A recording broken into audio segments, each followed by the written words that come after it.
പിന്നെ കുടിവെള്ള ക്ഷാമം പരിഹരിക്കാനുള്ള പദ്ധതി. അത് ജൽജീവൻ മിഷൻ പദ്ധതി കുറ്റമറ്റതാക്കി നടപ്പിലാക്കിക്കൊണ്ട് അതിലെ ഈ സംസ്ഥാനത്തിൻ്റെയും MLA-യുടെയും ഒക്കെ പോരായ്മ കൊണ്ടാണ് ഇത് സംഭവിക്കുന്നത്.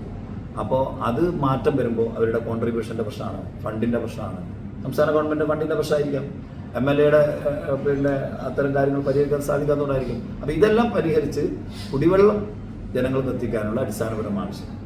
മറ്റൊന്ന് നേരത്തെ സൂചിപ്പിച്ച, ഞാൻ നേരത്തെ പറഞ്ഞതിൻ്റെ തന്നെയാണിത്.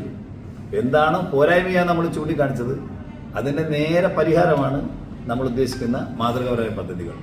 ഈ നാളികേരം ഒരു ഒറ്റ ഉദാഹരണം പറഞ്ഞാൽ, നമ്മുടെ നാട്ടിൽ തൊണ്ട് തല്ലി ഇട്ട് ചകിരിയെടുത്ത് അതുകൊണ്ട് കയറുണ്ടാക്കി കയറ്റുമതി ചെയ്തിരുന്ന ഗ്രാമങ്ങളുണ്ട് നമ്മുടെ പടിഞ്ഞാറൻ മേഖലയിൽ, മംഗലം, പുറത്തൂരൊക്കെ.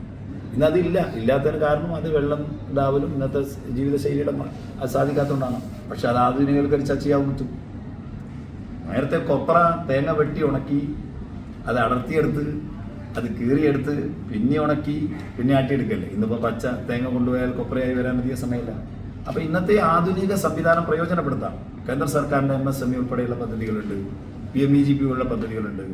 അപ്പോൾ ചെറിയ പദ്ധതികൾക്കാണ് മുദ്രാ ബാങ്ക് ലോൺ. അപ്പോൾ ഇത്തരം കാര്യങ്ങളെ ഫലപ്രദമായി പ്രയോജനപ്പെടുത്തി ഇവിടുത്തെ ആളുകൾക്ക് ഇവിടുത്തെ ഉൽപ്പന്നങ്ങളിൽ അധിഷ്ഠിതമായിട്ടുള്ള തൊഴിൽ സ്ഥിരതയുണ്ടാകുന്ന രൂപത്തിലുള്ള സ്ഥാപനങ്ങൾ, അത്തരം സംവിധാനങ്ങൾ, സംരംഭങ്ങൾ കൊണ്ടുവരിക എന്നതാണ് മോദി സർക്കാരിൻ്റെ ലക്ഷ്യം കൂടിയാണ്. Vocal for local.